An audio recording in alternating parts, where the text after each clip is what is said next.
up, matey. So today we are finally starting the new trellis. So we're coming out just in front of this little veggie bed, which is in front of the terrace. And the first new pole is going to go in right here. And there's going to be 4 along the front of the house, and then a bit more going in front of the extension. So lots of digging to be done.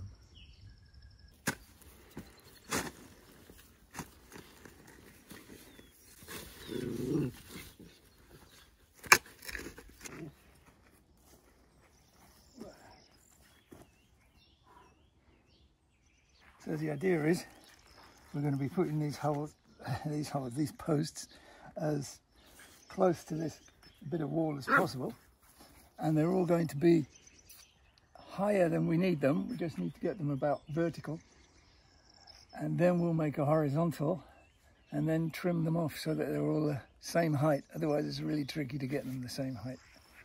And I've treated the bottom end of these poles with old engine oil once again. Robin and I had a discussion about that, because I don't think it's so smart to put the engine oil on top of the bark. Right, Robin? Yeah, but we're not going to get this bark off.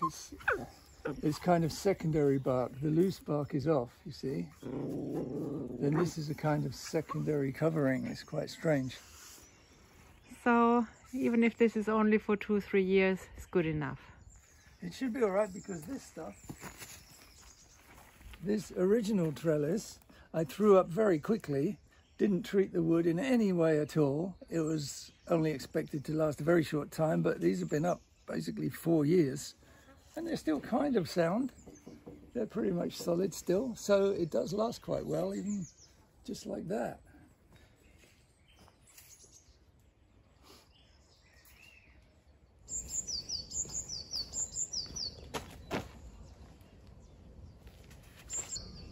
The problem with not using straight wood is that it's not straight, so it's hard to find a vertical.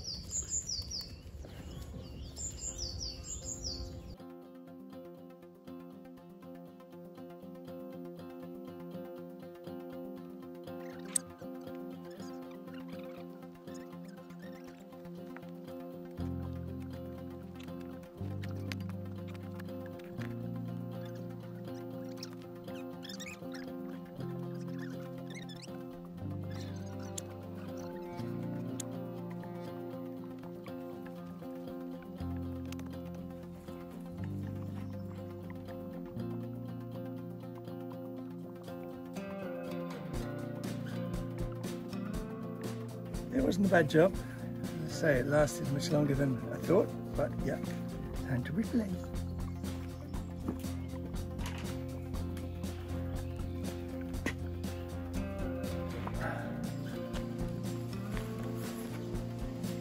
Well, we got that far. The idea is we're just going to look at it for a while and make sure Katja's happy with it. Yeah. Before we carry on and actually finish the top end support and then move on to the other side.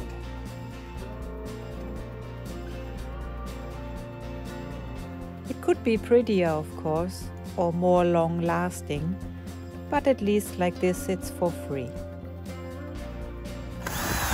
Oh, let's see. Let me get it right. Oh, it's a hair's breadth. Oh, yeah.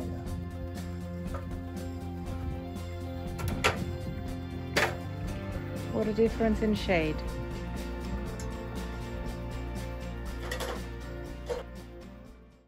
We planted the blackberry and the maracuja, and hopefully they will provide shade and fruit in the future.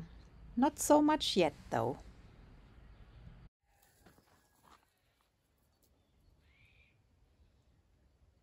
I'm standing outside the new extension, and we've just finished making a rough frame and putting up some shade netting to try and shade these big windows from the sun so it doesn't get so hot inside.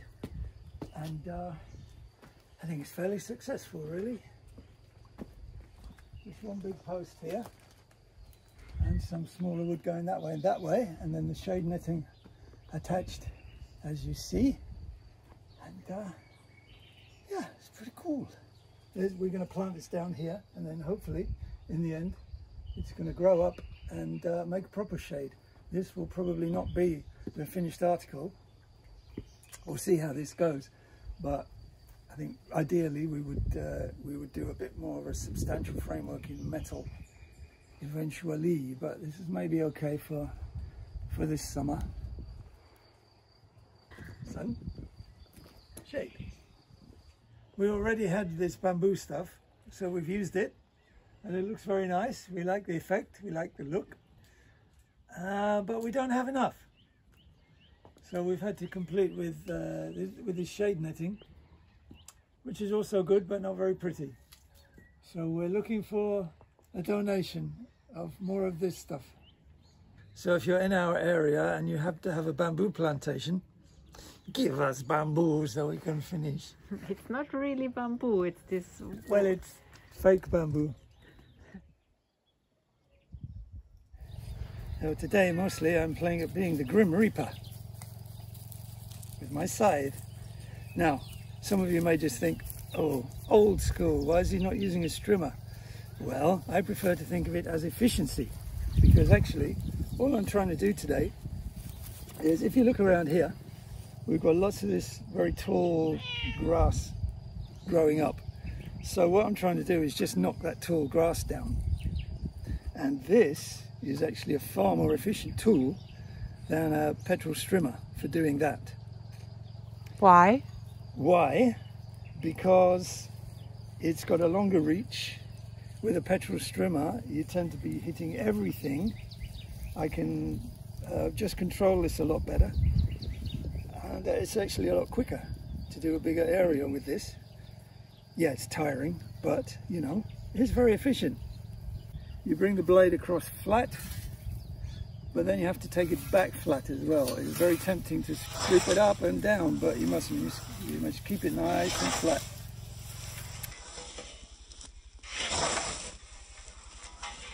Of course, the dog's going to come out to play as soon as we start filming. So we're going to have to shove them away, because I don't want to scythe the dogs. Let's share how it works.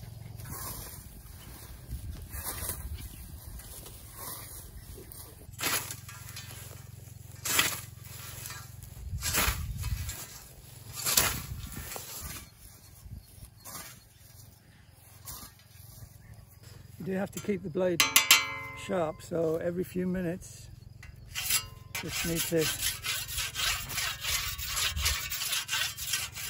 do a little bit of this and a little bit of that, just to take the burrs off, keeping fingers well out of the way, of course, while you're doing that. This is actually very sharp. That's all I have to say about me and my scythe. Now Katja has to go and take the dogs away with her, so I can work. Okay. We ordered a new bale of seedless straw from a shop in the next village. Because it is seedless, it is ideal to use as mulch in the garden. Very little weeds will come from that. In the past I made the mistake to mulch with normal straw, and the weeding I needed to do was incredible. As you see, the bale is so huge that even delivery and unloading isn't easy. Yo, come on! One more! Yes! Woohoo! Yeah, so as you saw, we just had this huge thing delivered.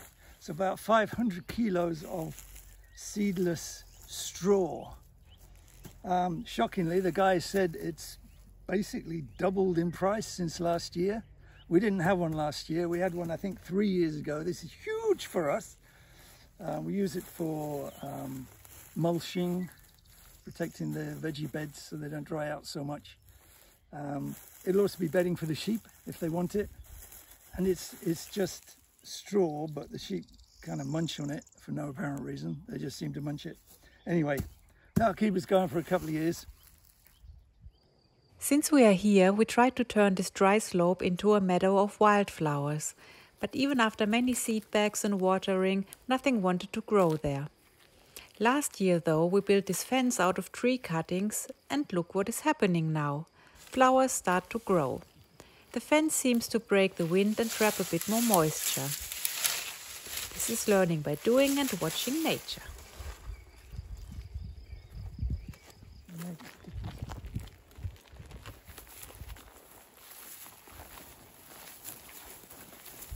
Yes, so after the resounding success of our funny fence over there, we thought we'd do a bit more. We have this vegetable garden area here, so what we thought we'd try is make a similar kind of fence along this side of it. So we get a lot of prevailing wind coming this way, and hopefully that will create a nice kind of windbreak for the vegetables.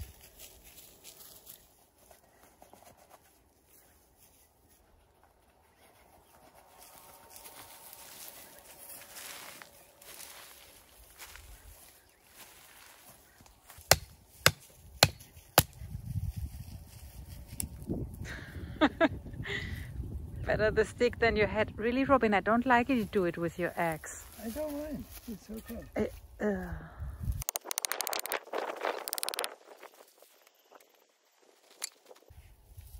are the chances? It's terrible, Robin. Don't we have thicker ones? No, I don't. Oh.